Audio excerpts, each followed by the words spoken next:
20 मार्च 2003 America ने सद्दाम हुसैन के खिलाफ युद्ध का ऐलान ये कहते हुए कर दिया कि सद्दाम हुसैन खतरनाक हथियार बना रहा है। और ये हमला इतना खतरनाक था कि इराक से सद्दाम हुसैन की हुकूमत का हमेशा हमेशा के लिए खत्मा हो गया। पिछले वीडियो में हमने देखा था कि कैसे इराक ने कुवैत पर कब्जा किया और उसके बाद अमेरिका ने इत्तेहादी फौज के साथ मिलकर सद्दाम हुसैन को कुवैत से बाहर निकाल दिया था। ऑपरेशन डेजर्ट स्टॉर्म के बाद सद्दाम हुसैन की सेनाएं कुवैत से बिना किसी शर्त के बाहर निकल चुकी थीं। यानी सद्दाम हुसैन जंग हार चुके थे और युद्ध का खत्मा भी हो चुका था। जब युद्ध खत्म ही हो चुका था तो आखिर क्यों अमेरिका ने इराक पर यानी सद्दाम हुसैन पर दोबारा हमला किया? यही सब जानेंगे आज की इस वीडियो में। हुआ ये था कि इराक कुवैत से तो भले ही निकल चुका था, लेकिन अब भी इराक में सद्दाम हुसैन की हुकूमत कायम थी। और सद्दाम हुसैन के रहते हुए अमेरिका कैसे इराक से टेल निकाल सकता था? और अमेरिका ये भी जानता था कि सद्दाम हुसैन के होते हुए मिडिल ईस्ट पर कंट्रोल करना मुमकिन ही नहीं, नामुमकिन भी है, जो सच भी था। अमेरिका इराक पर भी और अरब देशों की तरह अपनी कठपुतली हुकूमत बिठाना चाहता था। अमेरिका और उसके इत्तेहादी किसी भी कीमत पर सद्दाम हुसैन को इराक की सत्ता से हटाना चाहते थे, लेकिन वो अब तक इसमें नाकाम थे।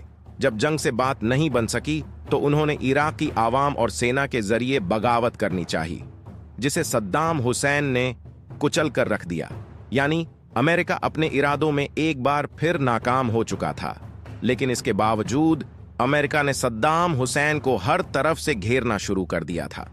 यहां तक कि इराक पर नो फ्लाई जोन भी थोप रखा था, यानी उनको जंगी एयरक्राफ्ट वगैरह इस्तेमाल करने की भी पाबंदी थी। संयुक्त राष्ट्र के जरिए अमेरिका ने सद्दाम हुसैन के हथियारों को नष्ट करवा दिया था।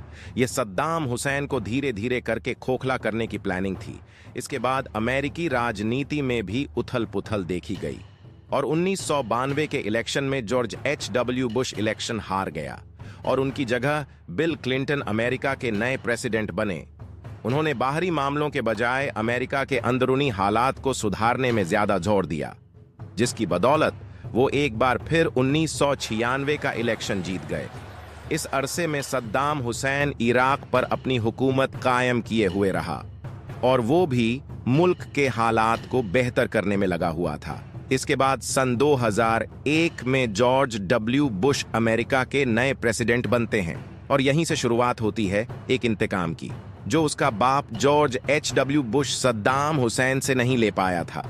अब उसका बेटा सद्दाम हुसैन के सामने खड़ा था, यानी इंतकाम की आग जंग की सूरत में बदलने जा रही थी। जॉर्ज बुश ने सद्दाम हुसैन पर यह इल्जाम लगाया कि उन्होंने ने इराक में खतरनाक और केमिकल्स हथियार बनाकर रखे हैं।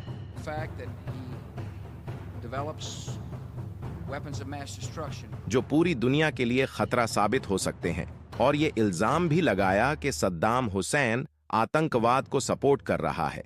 अमेरिका का कहना था कि अगर ये हथियार गलती से किसी आतंकवादी ग्रोह के हाथ में पड़ गए या सद्दाम हुसैन उन्हें खुद उनके खिलाफ इस्तेमाल करे तो बड़ी तबाही हो सकती है, जिसके जवाब में सद्दाम हुसैन ने इस इल्जाम को बिल्कुल नकार दिया और उनका कहना था कि मेरे यानी कि सद्दाम हुसैन के होते हुए इराकी सर जमीन को कोई आतंकवाद के लिए इस्तेमाल नहीं कर सकता।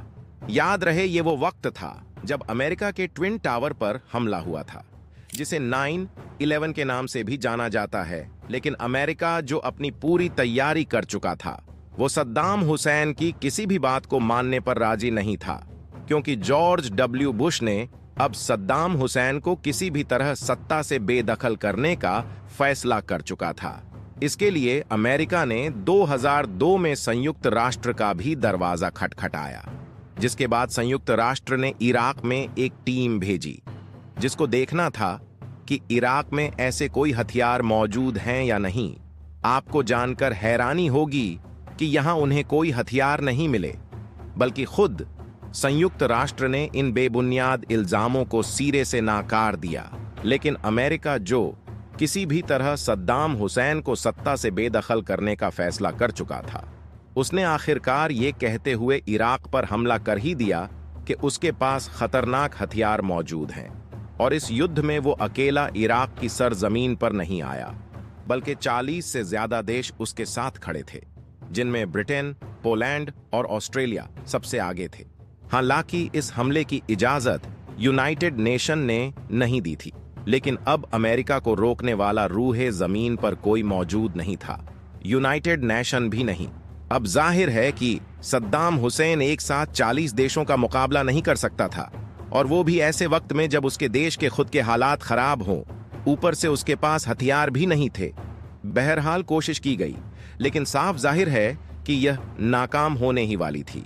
कुछ ही दिनों की लड़ाई के बाद अमेरिका और उसके साथियों ने बगदाद पर कब्जा कर लिया और सद्दाम हुसैन की हुकूमत के खत्मे का ऐलान कर दिया। इराक में अमेरिका ने दिल खोलकर तबाही मचाई और खूब कत्ले आम किया, सिर्फ एंड सिर्फ इराक के तेल रिजर्व के लिए। अमेरिका की दादागिरी के सामने कोई एक देश बोलने वाला नहीं था। भले ही अमेरिका ने इराक पर जल्द ही कब्जा कर लिया था, लेकिन इस बीच सद्दाम हुसैन बगदाद छोड़ चुके थे और अपने उस गांव में छुप गए थे जहां उनकी पैदाइश हुई थी, यानी टिकरित। याद रहे, टिकरित वही जगह है जहां अजीम मुस्लिम कमांडर सलाहुद्दीन अय्यूबी की भी पैदाइश हुई थी। आखिरकार कुछ महीने बाद 14 दिसंबर 2003 को अमेरिकी सेना ने सद्दाम हुसैन को ढूंढ निकाला और उन पर मुकदमा चलाकर 5 नवंबर 2006 को ईद उल अजहा के दिन उन्हें फांसी दे दी गई। इस तरह इराक से सद्दाम हुसैन की हुकूमत का मुकम्मल खत्मा हो गया। सद्दाम हुसैन की हुकूमत भले ही जल्द खत्म हो गई थी, लेकिन अमेरिका इराक को कब्जा नहीं कर सका। इराक में अमेरिकी कब्जे के खिलाफ जोरों शोरों से बगावतें शुरू हो गईं। अमेरिका के इस युद्ध में 3000 सैनिक मारे गए, जबकि करीब 1 लाख से ज्यादा इराकी लोग मारे गए। अमेरिका का इराक पर हमला करने का मकसद सद्दाम हुसैन की हुकूमत का खात्मा था। इस हमले के लिए एक बनावटी बहाना यह था कि इराक को बड़ी तबाही के हथियारों को जमा करने से रोकना है। अब क्योंकि इराक में ऐसे कोई हथियार मिले ही नहीं, तो यही समझा जाता है कि अमेरिका का असली मकसद कुछ और ही था, यानी इराक के तेल भंडार पर कब्जा करना था। वीडियो पसंद आई हो तो लाइक, शेयर एंड सब्सक्राइब करना न भूलें।